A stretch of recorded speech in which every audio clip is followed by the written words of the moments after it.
In the lush green hills of a small Ghanaian village nestled along the banks of the Volta River, there lived a woman named Akosua. She was a vision of beauty, with skin like polished ebony and eyes that sparkled like the river at dawn. Her laughter once filled the air like birdsong, and villagers would pause in their daily chores just to catch a glimpse of her graceful stride. Mothers whispered to their daughters, "Be like Akosua, strong, kind, and full of light." When Kofi, the sturdy son of the village elder, sought her hand in marriage, the entire community rejoiced. Their wedding was a spectacle of color and rhythm. Kent cloths fluttered in the breeze, drums thundered through the night, and elders poured libations to the ancestors for blessings. The early days of their union were blissful. Akosua tended to their home with love, weaving baskets and preparing meals of fufu and groundnut soup. But as seasons cycled and no child blessed their heart, whispers turned to murmurs. Kofi's once tender words grew sharp. "A man needs heirs to carry his name," he grumbled. Desperate, Akosua visited herbalists and prayed at the river's edge, but her womb remained empty. One fateful day, Kofi returned from the market with a young woman named Esai at his side. She was vibrant and fertile, her belly already swelling with promise. "I must secure my legacy," Kofi declared, avoiding Akosua's gaze. From then on, Akosua's world shrunk to the shadows. She watched as Esai bore child after child, sons who wrestled in the dirt and daughters who braided each other's hair. Akosua's heart ached, but she clung to a fragile hope that the river spirits might one day hear her pleas. By custom, the wives alternated cooking for the family.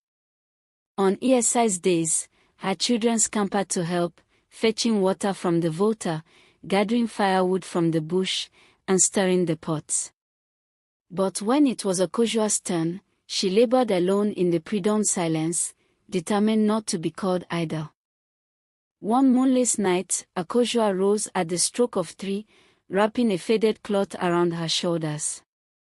She carried her earthen pot to the river, where the water lay unnaturally still, mirroring the stars like a sheet of black glass.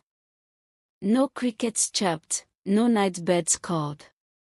As she dipped her pot into the cool depths, a faint cry pierced the quiet, a baby's wail, soft and forlorn. Akosua froze, her heart pounding. She scanned the dark banks, seeing nothing but reeds and shadows. Shaking off the unease, she filled her pot and hoisted it onto her head. But the cry grew louder, echoing from within the vessel itself. Trembling, she lowered the pot and peered inside. There, nestled in the water, was a tiny baby boy. His face was luminous, his small fist waving weakly. Instead of legs, a sleek, iridescent tail shimmered like moonlight on scales. A mermaid child. Akosua's breath caught. She reached in, lifting him gently. The boy hushed, nuzzling against her chest. Tears welled in her eyes as a long-buried warmth bloomed in her soul. "Hush now, little one," she murmured. "You're with me now." Unseen, faint ripples stirred the river's surface, as if ancient eyes watched from below. Akosua hurried home, cradling the boy in her cloth. She laid him on a soft mat, where he could and drifted to sleep, his tail curling contentedly. For the first time, her heart felt alive with purpose. She cooked swiftly that morning, serving the family without a word from them. As they departed for the fields, Akosua remained behind, unnoticed. All day, she held the boy, his giggles filling the air like music. His eyes, deep and knowing, gazed at her as if she were his world. "You are mine," she whispered fiercely. But that night, the village changed. The Volta River, eternal and bountiful, ran dry overnight. Villagers awoke to cracked mud where water once flowed. Crops withered, children thirsted, and eerie wails echoed through the darkness, like a mother's lament from the depths. Akosua dreamed of swirling waters and a majestic figure, the River Queen, her form radiant, her voice thundering, "Return, my child, or doom will befall all."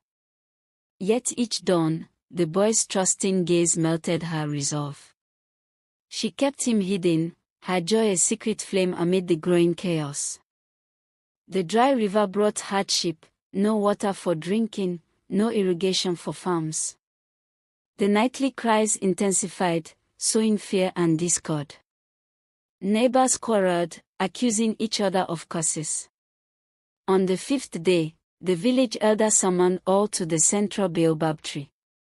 Beside him stood the ancient diviner, her beads rattling as she invoked the spirits. She scattered ashes and chanted, her eyes rolling back. Then, with a piercing cry, she declared, "The river mother weeps. One among you has stolen her son. Return him, or the spirits will unleash their wrath." The crowd erupted in outrage. The elder commanded, "Confess now, or we search every home at dawn. The thief will face death." Whispers raced through the village like wind through palm fronds. Akosua, clutching the boy in her heart, felt terror grip her. His innocent laughter tore at her soul. "You've given me love," she sobbed, "but at what cost?" As dusk fell, Akosua knew she could not let selfishness destroy her people. She wrapped the boy in her wedding kent, now worn but cherished, and kissed his forehead. "You've made me a mother, if only briefly," she whispered. Under cover of night, she slipped to the river bank. The air hummed with energy. The parched bed glowed, and the River Queen emerged, her silhouette towering and ethereal, hair cascading like waterfalls. Akosua stepped forward, voice steady, "I return your son." The queen took the bundle gently, her eyes softening. "You nurtured him with true love. For this, the waters bless you." Akosua turned away, empty-armed and heartbroken. Behind her, the river surged back to life, roaring with renewed vigor. She glanced back to see the queen and boy vanishing into the depths, his eyes meeting hers one last time in farewell. Dawn broke to joyous shouts, the water flowed strong and clear. Villagers danced, filling pots and thanking the spirits. Life normalized, but Akosua mourned in silence, the boy's memory a constant ache. A month later, on her cooking day, Akosua couldn't rise, her body heavy, waves of nausea crashing over her. "Kofi," concerned, summoned the healer. The wise woman examined her and beamed, "You carry life, twins, strong and healthy." Akosua wept with elation. "The river remembers," she breathed. Her pregnancy became village legend. As her belly swelled, respect returned. After 9 moons, she birthed twins, a boy and girl with radiant skin and eyes like rippling water. Her heart brimmed with laughter. Old friends returned, seeking forgiveness, neighbors hailed her resilience. Akosua's beauty and status revived, brighter than before. At night, by the river with her children, she whispered thanks. The water sparkled in response, as if echoing the elders' wisdom. The river rewards those who give with an open heart. Please subscribe, like, and hit the notification bell for more stories. Your support lights the path for new adventures to reach you.